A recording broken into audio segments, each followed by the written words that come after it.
Welcome back to Bride to Force. Today I'm going to be covering table planning. Now this is something that quite a few of you have asked me to cover, so I'm going to show you how I would do it and give you a few tips along the way. Okay, so firstly you need to know how many people you have, how many tables you have, and whereabouts the tables are going to be located within the room. Now it's good to do a floor plan to show exactly where the tables are located. Now you need to put each of your guests onto the tables without going crazy in the process. There's loads of apps and programs out there that you can buy to do this, but to be honest, I wouldn't bother. I just stick to old-fashioned post-it notes. Scribble it all down, you can move them around and keep it simple. All you need is a selection of post-it notes. I've used some big square ones for the table numbers and then some little ones just to write everyone's names on, and a pen. So all you need to do is write the table numbers on the square post-it notes, then you write each individual guest name onto a small post-it note and stick away, and just stick them around in exactly the format that you would as if they were sitting next to each other on the table. So once you're done, take a quick photo for reference. If you're really organised, you can put the table number next to each guest name on your master spreadsheet, and then you can use this as the format for your table plan for your wedding.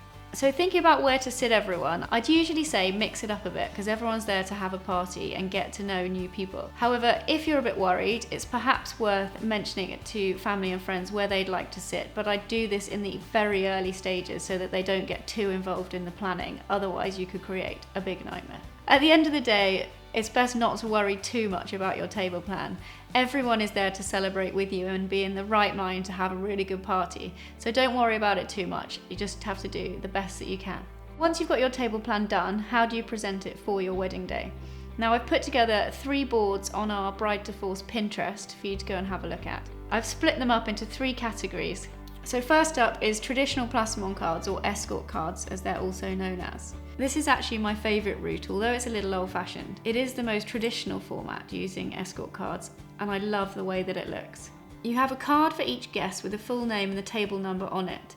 It's best to lay these out in alphabetical order and by surname instead of by table, so that each guest can find their name quickly and not block access to the table while they're trying to find their name. So traditionally escort cards are laid out in lines by surname, but you can get a bit creative with this, as you can see from these images.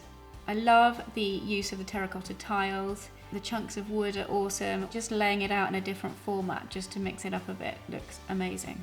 Okay, so next up we've got the table plan on a board or a mirror format. This is the most popular way to display your table plan at the moment.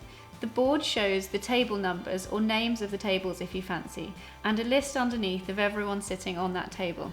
These can be as simple or as beautiful as you like, with many companies offering services to design your table plan for you.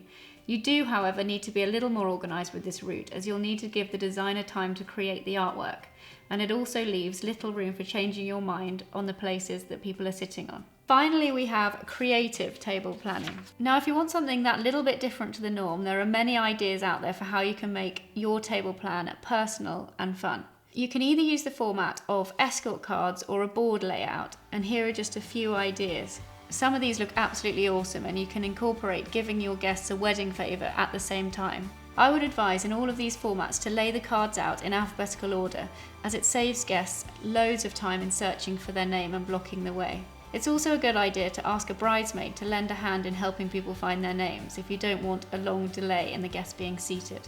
So I hope this video helps with your table planning and gives you some ideas on how to display your table plan for your wedding day. Don't forget to subscribe to Bride to Force, and do let us know if you have any video ideas that would help you with your planning. Thanks for watching.